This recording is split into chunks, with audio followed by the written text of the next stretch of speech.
नमस्कार मेरी online family को। अब विष्णु पुराण नाम का मेरा धारावाहिक शुरू हो गया टेलीविजन पर फिर से एक बार। और मुझे कई सारे आप में से मित्रों ने, मेरे फैंस ने ये प्रश्न किया कि महाभारत तो आपने बताया कि प्रासंगिक है, किंतु विष्णु पुराण कितना प्रासंगिक है। इसलिए मैं आज का ये वक्तव्य देने जा रहा हूं। विष्णु पुराण क्या है? भगवान विष्णु के 10 अवतारों का वर्णन। उसमें से एक अवतार कल्कि का अवतार अभी आना बाकी है, जो 10वां अवतार है। मैंने पिछले हफ्ते यह भी कहा था कि भगवान वेद व्यास ने मनुष्य जाति के आनुवांशिक उत्क्रांति का यह सिद्धांत सबसे पहले लिखा था। चार्ल्स डार्विन ने तो 19वीं सदी में लिखा, महर्षि वेद व्यास ने इसको 3000 वर्ष पहले लिखा। कुछ लोग कहते हैं 3000 वर्ष पहले, कुछ लोग कहते हैं 2000 वर्ष पहले, लेकिन चार्ल्स डार्विन के सिद्धांत से हजारों वर्ष पहले लिखा। देखिए, सारे प्राणियों की आनुवांशिक उत्क्रांति तो होती ही है। इसलिए हम लोग कहते हैं कि 84,000 योनियों में से जाकर मनुष्य जन्म प्राप्त होता है। वो बड़ा सिद्ध करना होता है, वो कठिन है।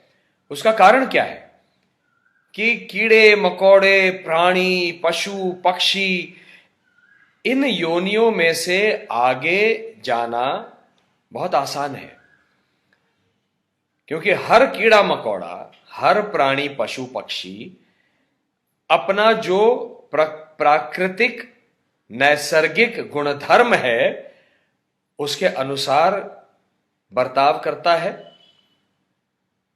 इसलिए कोई कुकर्म नहीं करता, कोई अधर्म नहीं करता। डंक मारना बिच्छू का धर्म है। सेल्फ डिफेंस में अपने आप को सुरक्षित रखने के लिए आपको दंश करना सांप का धर्म है। उदर निर्वाह के लिए हिरन को खाना, सांबर को खाना बाघ और सिंह का धर्म है। प्रत्येक प्राणी अपने धर्म के अनुसार, गुणधर्म के अनुसार व्यवहार करता है, इसलिए अधर्म नहीं करता। इसलिए उसका कर्म बुरा कर्म नहीं बनता। लेकिन अगर आपने देखा होगा, मनुष्य प्राणी जिसका यह दिमाग, मस्तिष्क इतना विकसित है, वो कितने सारे बुरे काम करता है। तो आनुवांशिक उत्क्रांति के साथ में एक और बात, जो बहुत बड़ी बात, जो चार्ल्स डार्विन ने नहीं लिखी है, और अगर कहीं छोटा सा संदर्भ उसका आता भी होगा, तब भी एक बड़ा संदर्भ सामाजिक उत्थान का, मनुष्य के सामाजिक उत्थान का यह सिद्धांत आनुवांशिक उत्क्रांति के सिद्धांत में समाहित है विष्णु पुराण में। क्योंकि हर प्राणी, मनुष्य भी प्राणी है, हर प्राणी झुंड में रहता है, मतलब समाज बनाता है। सिंह झुंड में रहता है, हिरन झुंड में रहते हैं, हाथी झुंड में रहता है, अधिकतर प्राणी झुंड में रहते हैं। यहां तक कि चींटियां भी झुंड में रहती हैं, मधुमक्खियां भी झुंड में रहती हैं। तो जब हम झुंड बनाते हैं, मतलब समाज बनाते हैं, तो समाज के कुछ नियम, कानून, कायदे बनाने होते हैं। इन प्राणियों ने वो बना लिए हैं। मनुष्य प्राणी के लिए स्वयं भगवान ने सामाजिक नियम बनाए हैं, वर्ण व्यवस्था के अनुसार। मैंने कहा भी था, स्वयं भगवान कृष्ण कहते हैं महाभारत में, चातुर्वर्ण्यम मया सृष्टम गुण कर्म विभागशः। गुण और कर्म के आधार पर मैंने ये 4 वर्णों का निर्माण किया। अब हुआ क्या है, मनुष्य के 4 वर्ण तो बना दिए, प्रकृति के गुणों के आधार पर उसने अपना वर्ण अर्थात अपना कर्म मतलब व्यवसाय मतलब वर्ण चुनना शुरू कर दिया। लेकिन कहीं ना कहीं जाकर वो जाति व्यवस्था में अटक गया और भेदभाव करने लगा। इसीलिए विष्णु पुराण देखना आवश्यक है कि किस प्रकार से सारे वर्ण समान हैं और किसी भी एक वर्ण के अलावा समाज सुचारू रूप से नहीं चल सकता। यह सामाजिक उत्थान भगवान वेद व्यास ने विष्णु पुराण में समाहित करके लिखा हुआ है। कैसे? जब पशु मत्स्य अवतार, कूर्म अवतार, वराह अवतार के बाद नरसिंह अवतार बना तो नर पशु बना। और देखिए कितनी मजेदार चीज है, आज मैं देखता हूं कितनी हॉलीवुड की फैंटेसी की फिल्में होती हैं, उसमें नर पशु दिखाते हैं। हमारे वेद व्यास जी ने तो 3000 वर्ष पहले दिखा दिया नर पशु। और नर पशु भी ऐसे दिखा दिया कि हिरण्यकशिपु ने कहा और वरदान ले लिया कि मुझे ना कोई देव मारेगा भगवान, ना मनुष्य मारेगा या दानव मारेगा, मुझे ना दिन में मृत्यु आएगी ना रात में मृत्यु आएगी, मुझे ना घर के अंदर मृत्यु आएगी ना घर के बाहर मृत्यु आएगी, है ना। और नर पशु भगवान नरसिंह भगवान ने क्या कर दिया, दहली के ऊपर संध्या काल में जो न दिन है न रात है, वो स्वयं न भगवान है न मनुष्य है न दानव है, नर पशु है, मिश्रण है, ऐसे उनको दहली पर अपनी गोदी में बिठाकर फाड़कर चीरकर मार दिया, उस अहंकार को मार दिया। उसके बाद जब मनुष्य के रूप में वामन अवतार हुआ तो लोग हमेशा क्या सोचते हैं कि ये छोटा सा व्यक्ति है, इसमें क्या दिमाग होगा। तो ये सिद्ध कर दिया कि एक मैं मिजेट हूं, ड्वार्फ हूं, नाटा हूं, लेकिन दिमाग से बहुत तेज हूं। तो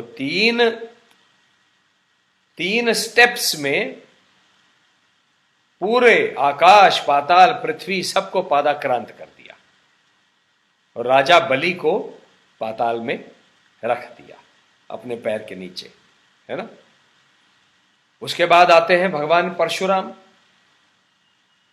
भगवान परशुराम जो जन्म से ब्राह्मण है, वर्ण से क्षत्रिय है, ऐसे क्षत्रियों का निर्दालन किया जिन्होंने अपनी सत्ता का दुरुपयोग किया, उसको अब्यूज किया, अन्याय अत्याचार फैलाया। तो परशुराम जी ने यह दिखा दिया कि कोई भी वर्ण, मैं जन्म से ब्राह्मण हो सकता हूं लेकिन मैं कर्म क्षत्रिय का कर सकता हूं, और क्षत्रिय का कर्म क्या है यह भी बता दिया। अन्याय अत्याचार के खिलाफ लड़ना और जो दुर्बल हैं उनकी रक्षा करना। उसके बाद आए प्रभु रामचंद्र, स्वयं के ऊपर इतनी मर्यादाएं डाल ली कि मैं मर्यादाओं में रहकर पुरुषोत्तम मनुष्य के सामने एक उदाहरण स्थापित करूंगा कि मर्यादाओं में रहकर भी एक पुरुष उत्तम पुरुष अर्थात पुरुषोत्तम बन सकता है। लेकिन मेरे लिए एक और चीज है उसमें, यह भी है कि यदि अपनी स्त्री सीता मैया विपदा में है तो यह नहीं सोचा कि मैं तो क्षत्रिय हूं, मेरे लिए तो और 4 रानियां भी मैं कर सकता हूं। मेरे पिताश्री की, स्वयं राजा दशरथ की कई रानियां थीं, तो ठीक है एक रानी चली गई, उसका अपहरण हो गया, मैं दूसरी 4 कर लूंगा। जी नहीं, आपकी स्त्री अगर विपदा में है, उसको आपकी सहायता की आवश्यकता है, तो उसकी पूर्ण रूप से तन मन धन से, आस्था से, विश्वास से उसकी सहायता करना और उसको वापस अपने घर में लाकर वो स्थान देना, रानी का सम्मान देना, ये प्रभु रामचंद्र सिखाते हैं। तो एक पुरुष का कर्तव्य बनता है अपनी पत्नी, मां, बहन सबकी सहायता करना, उनके पीछे डट कर खड़े रहना। यदि समाज में से कोई भी कुछ कहता है कि इसने ये गलत कर दिया है, यदि गलत किया है तो उसका समर्थन नहीं करना। लेकिन गलत नहीं किया है, आपकी मां, बहन, पत्नी, सुपुत्री यदि सही हैं और कोई उनके ऊपर अन्याय कर रहा है तो उनके पीछे डटकर खड़ा रहना। मैं जानता हूं कि सीता मैया को अग्नि परीक्षा भी देनी पड़ी और उनका बाद में प्रभु रामचंद्र जी ने त्याग किया, उनको वन में जाने की आज्ञा दी, मैं जानता हूं। लेकिन वो एक राजा के रूप में मर्यादा के बीच में, राजा की मर्यादा क्या है, उस मर्यादा का एक उदाहरण था, वो व्यक्ति का उदाहरण नहीं था। इसके ऊपर मैं फिर से कभी बोलूंगा। और उन्होंने क्षत्रिय धर्म क्या होता है यह भी दिखा दिया। रघुकुल रीत सदा चली आई, प्राण जाई पर वचन न जाई। अपने शब्द का सम्मान करना आज कर रहे हैं क्या हम किसी को कह देते हैं छोटी सी चीज 10:30 बजे आ जाऊंगा, आते ही नहीं है। ना फोन करते हैं कि मैं अटका हुआ हूं, मुझे ये समस्या है, मैं नहीं आ पा रहा हूं। सामने वाला मनुष्य बैठा रहता है, उसका समय व्यर्थ गंवा देता है। अपने शब्द का सम्मान यदि हम स्वयं ना कर सकें तो आप किसी और का सम्मान क्या करेंगे। इसलिए आज हम देख रहे हैं कि कोर्ट कचहरी में लाखों लोग पड़े रहते हैं, क्योंकि स्वयं अपना जो शब्द दिया है, मैंने आपको यह शब्द दिया है, वचन दिया है, उसका पालन मैं करूंगा। मुझे लिखित कॉन्ट्रैक्ट की आवश्यकता नहीं है। यह एक बहुत बड़ी बात है, सीखने लायक। यह भी एक नैतिक मूल्य है। तो विष्णु पुराण हमको नैतिकता अनैतिकता भी सिखाता है। क्या नैतिक मूल्य है, क्या अनैतिक मूल्य है। फिर जाकर भगवान कृष्ण आते हैं, जो जन्म से क्षत्रिय हैं, वर्ण से नंद बाबा के घर वैश्य की तरह पले, बहुजन समाज के बच्चों के साथ, श्रीदामा के साथ, सबके साथ खेले, मनसुखा के साथ खेले। तो उन्होंने ये भी दिखा दिया कि यदि दिव्यांग कोई व्यक्ति हो उसको भी साथ में लेकर चलना चाहिए। ये बहुत बड़ी सीख हमको भगवान कृष्ण ने तब से दी है, द्वापर युग से, है ना। और बहुजन समाज के साथ खेला और परम योगेश्वर के रूप में गीता का संदेश दिया। तो चारों वर्ण एक हैं, जाति वाति कुछ नहीं है, मनुष्य समान है, मनुष्य में भेदभाव नहीं करना है, यह भगवान कृष्ण ने दिखा दिया। जाति व्यवस्था का मूल उद्देश्य भेदभाव नहीं था, लेकिन आज हम उसमें अटके हुए हैं और भेदभाव में अटके हुए हैं।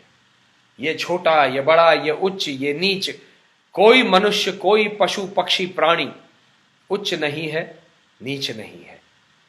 उसका इस प्रकृति में अपना स्थान है, उसकी आवश्यकता है। जब आप एक खेत निर्माण करते हो तो आपको समझ में आता है कि अलग अलग अच्छे अच्छे सुंदर सुंदर रंग बिरंगी फूल हम क्यों लगाते हैं बागीचे में, ताकि बीज आ जाएं, भंवरें आ जाएं। उन भंवरों का अपना स्थान है इकोसिस्टम में, प्रकृति में उनका स्थान है, प्रकृति को उनकी आवश्यकता है।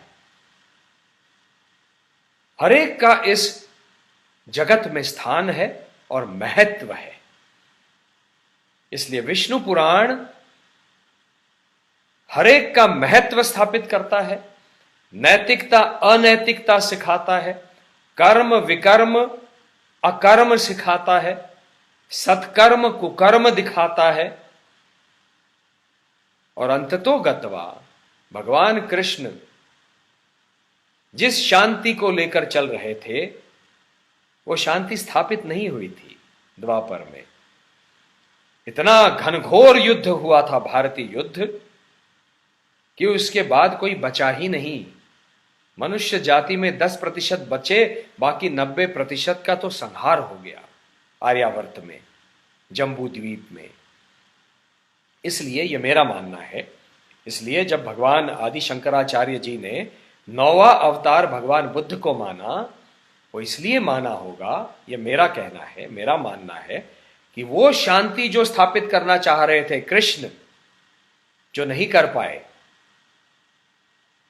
जो अहिंसा स्थापित करना चाह रहे थे वो नहीं कर पाए, भयानक भयंकर हिंसा हुई, इसलिए उस अहिंसा को और चिरंतन शांति का संदेश देने के लिए अहिंसा के माध्यम से, अहिंसा के इस धर्म को स्थापित करने के लिए भगवान बुद्ध अवतरित हुए। और इसके बाद भी अगर हम नहीं समझेंगे कि जीवन को कैसे जीना है, तो फिर काल्की के रूप में आएंगे और हम सबको मारकर चले जाएंगे। इसलिए विष्णु पुराण को देखकर सही गलत को समझना आवश्यक है। यह है प्रासंगिकता विष्णु पुराण धारावाहिक की, बल्कि यह कहूंगा विष्णु पुराण इस महापुराण की। और उसको हमने प्रासंगिक बनाने के लिए इतने सारे सीन्स लिखे हैं। हर सीन के ऊपर रवि चोपड़ा, मैं, हमारे सारे राम गोविंद जी, ये जो सारे राइटर्स थे, हम बैठकर विचार विनिमय करते थे, विमर्श करते थे कि इस कहानी से हम क्या दिखाने जा रहे हैं, वेद व्यास जी इसमें क्या कहना चाह रहे थे, कहां पे क्या लिखा हुआ है श्लोक में, और उसको हम संवादों के माध्यम से आपके सामने हमने लाया, प्रस्तुत किया। मुझे अभिमान है कि विष्णु पुराण धारावाहिक का मैं एक अंग रहा और भगवान विष्णु का भी दर्शन आपको करा सका, या भगवान विष्णु के रूप में इतना गहन ज्ञान मैं पूरे समाज के सामने ला सका। यह मेरा सौभाग्य है। मैं ये मानता हूं कि ये मेरा जो जीवन है, ये भगवान कृष्ण और भगवान विष्णु, भगवान परशुराम और भगवान राम, राम को भी मैंने इसमें दिखाया, मैंने खेला, राम का चरित्र भी खेला। इनको निभाने के बाद एक तरह से मेरा ये जन्म तो सफल हो ही गया। इसको देखिए और अपने बच्चों को दिखाइए, ताकि सही गलत समझाने में हम पेरेंट्स को आसानी हो। नमस्कार।